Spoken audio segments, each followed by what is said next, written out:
Here's a video on how I open the Logitech G305 on a beautiful piece of cardboard. Pop the top, take out any battery and the USB receiver. Alright, now flip it over. The screws are underneath the 4 feet, so we'll have to take them off. I'm not going to reuse them, so I'm just going to pull them out with a flat object. If you do plan on reusing them, you could heat them up with like a hairdryer if you want. Just don't point it at like the sensor.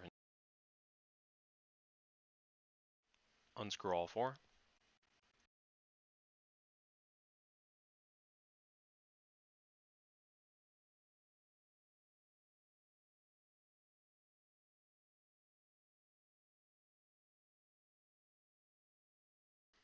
Now you're going to rock it side to side, left to right. I start at basically the middle of the mouse and work my way back. Just don't use excessive force here, and eventually you'll pop it open. I'm leaving this part in at normal speed so you can see how slowly I did it. You can probably do it a little faster.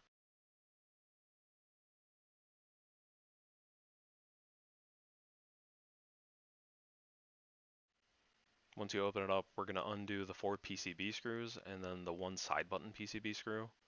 I like to do this and then remove it from the base plate, keep everything intact. You'll note that my mouse buttons aren't connected. I think this is like a refurbished one or something. This is the first time I opened it. But if you do want to disconnect them, you just pull gently on, wiggle them side to side and they come out. Now you can just pull the side buttons in the main PCB up.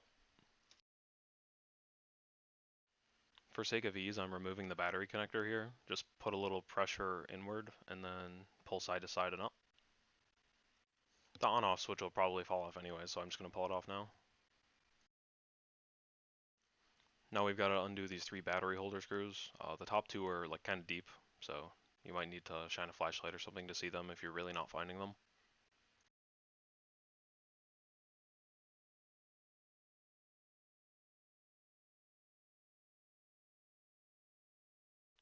You're going to have to pull the wires out of the battery holder. They're glued in. Give it some force. Don't go as hard as you can. And take your time if necessary. I have never actually broken any doing this, but I would imagine if you yank hard enough, you definitely could. I accidentally pulled it out of frame, but there's a little plastic tab you pull on here. And then in order to get the actual wires out, I just use my screwdriver, lift up one of the sides, and then slowly pull the cable away. Again, be careful you don't put too much pressure on the area where it connects the wire to the actual metal. They're not connected that well, and you'll have to solder them back on if you pull them off. Now there's 4 more mouse button screws.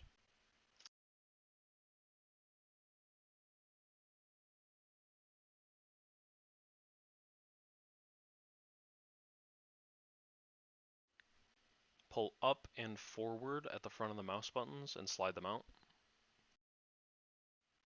Now we've got 2 more screws, 1 on each mouse button tensioner. And 4 more screws after that, holding the switches in.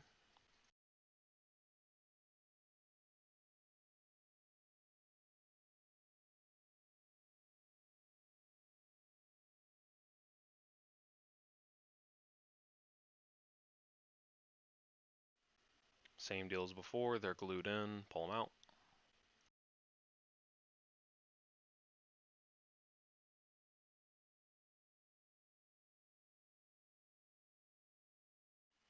Yeah, it's just out of frame here, but I was just trying to show that there is a little wear or marking where I was pulling on the sheath or on the wire. It's likely going to be fine though. Like I said, I've never pulled hard enough to break any of these, but I'm sure you could. Now we're going to take something flat and essentially wedge these switches out of place. They're stuck in there pretty hard, so just stick something under there and, give it a go for a bit.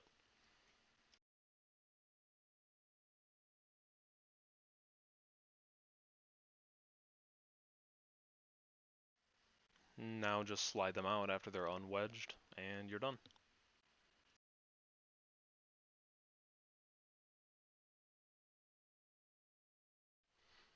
And that's it.